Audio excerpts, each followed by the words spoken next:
दोस्तों, स्वागत है आप सभी का दोबारा से हमारे favourite YouTube channel Atul Dubey classes में गाइस।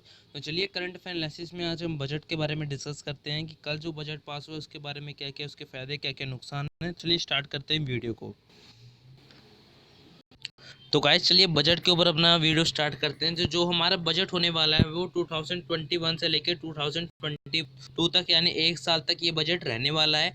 समझते हैं बजट के बारे में। तो सबसे पहले आपको बता दें कि इंडियन कॉन्स्टिट्यूशन यानी भारतीय संविधान के अनुसार आर्टिकल 15 के तहत इस बजट को दर्जा दिया गया है, जिसे हम बोलते हैं एनुअल फाइनेंशियल स्टेटमेंट और आम भाषा में जिसे हम बोलते हैं बजट। तो इंडियन कॉन्स्टिट्यूशन के तहत आर्टिकल 15 में इसे एनुअल फाइनेंशियल स्टेटमेंट का दर्जा दिया गया है और जिसे हम बोलते हैं बजट, जो कि है आम भाषा में। अब बात करते हैं बजट में। सबसे पहले बजट को समझने से पहले मैं आपको 3 पार्टों में इस बजट को समझाऊंगा। सबसे पहले समझेंगे बजट में क्या क्या महंगा क्या क्या सस्ता हुआ है। सेकंड पॉइंट में समझेंगे कि बजट में सरकार किन क्षेत्रों में कितना पैसा खर्च करने वाली है।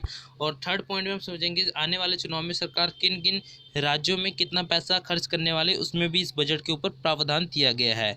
तो चलिए स्टार्ट करते हैं। सबसे पहले समझते हैं कि बजट में क्या क्या महंगा क्या क्या सस्ता हुआ है। देखिए महंगे की बात करें तो मोबाइल फ़ोन के charger, AC, solar inverter, auto parts जितनी भी ऑटो स्क्रू ड्राइवर, नट्स, पेचकस, ये सारी चीज़ें क्या हुई है, महंगी हुई है। बात करें क्या क्या सस्ता हुआ है, पेंट, नायलॉन का सामान, सोना, चांदी, प्लेटिनियम, ये सब क्या हुआ है, सस्ते हुए हैं। अब बात करें, आपको पहला पार्ट में समझ आ गया हो क्या क्या महंगा क्या क्या सस्ता हुआ है। अब सेकंड पार्ट में बात करते हैं सरकार किन क्षेत्रों में कितना पैसा खर्च करने वाली। बात करें इनकम टैक्स के ऊपर, तो सरकार इनकम टैक्स के ऊपर वही प्रावधान रहेगा। 5 लाख का इनकम के नीचे को वाले को टैक्स नहीं देना, जो कि पहले से है। 5 लाख के इनकम नीचे वाले को टैक्स देने की जरूरत नहीं है। और अगला है कि 75 साल के ऊपर व्यक्ति को इनकम टैक्स रिटर्न देने की जरूरत नहीं है। यानी जो 75 साल का जो व्यक्ति है जिसके पास पेंशन आती है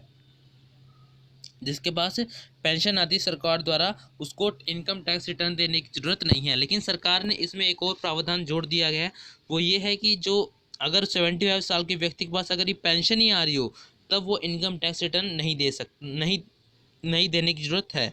लेकिन अगर जो 75 साल का जो व्यक्ति है उससे ऊपर के व्यक्ति हैं, अगर उसको सरकार की तरफ से पेंशन भी आ रही है या उसकी पेंशन भी आ रही है और अथवा वो कोई और वो अन्य भी काम कर रहा है, जैसे सरकार से वो पेंशन भी ले रहा है, उसने अपनी दुकान भी खोल रखी है, वहाँ से भी उसे पैसे आ रहे हैं, तब उसे इनकम टैक्स रिटर्न देने की ज़रूरत है। तो सरकार ने इसमें ये संशोधन करा हुआ है।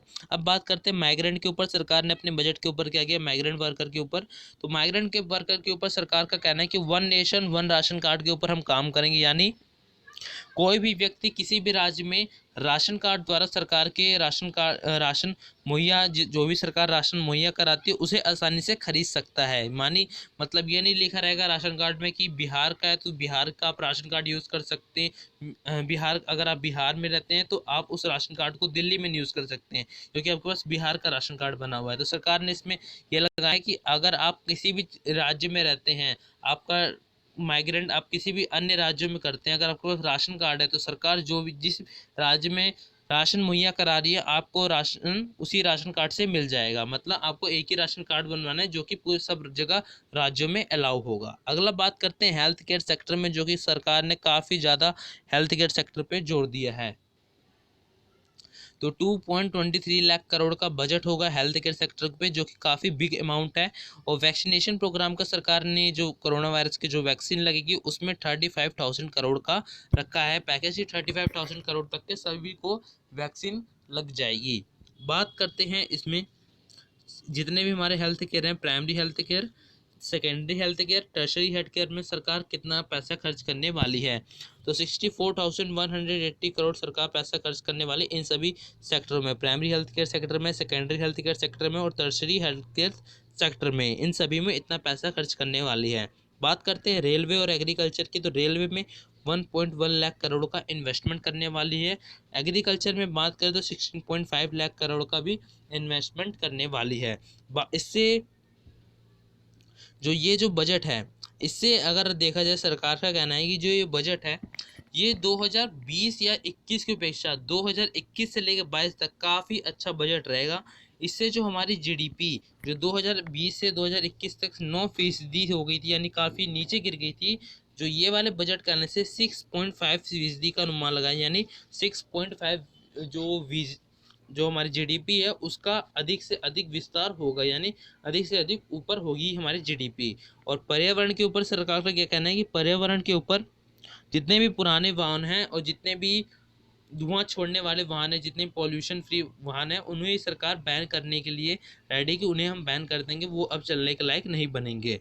और इसमें भी चुनाव में जो आने वाले हाल में जो चुनाव है, आपने सुना भी होगा टीवी में, जो वेस्ट बंगाल में जो चुनाव होने वाले हैं, उसमें भी सरकार ने जीडीपी के ऊपर अपने बताया है कि उसमें सरकार का कहना है कि 675 किलोमीटर की हम एक सड़क बनाएंगे, जो कि 25,000 की सड़क होगी। 25,000 की सड़क, हाईवे बनाएंगे, जो कि 675 किलोमीटर का हाईवे बनाएंगे, जिसकी अमाउंट होगी 25,000। ये कहाँ बनेगा? वेस्ट बंगाल में इस सड़क का निर्माण होगा। और आने वाले जितने भी राज्यों में चुनाव आने वाले से, तमिलनाडु, केरला, असम में भी सरकार इन प्रगतिशील काम को करने वाली है, मतलब हाईवे, सड़क, हॉस्पिटल बनाने, ये सारे काम करने वाली है।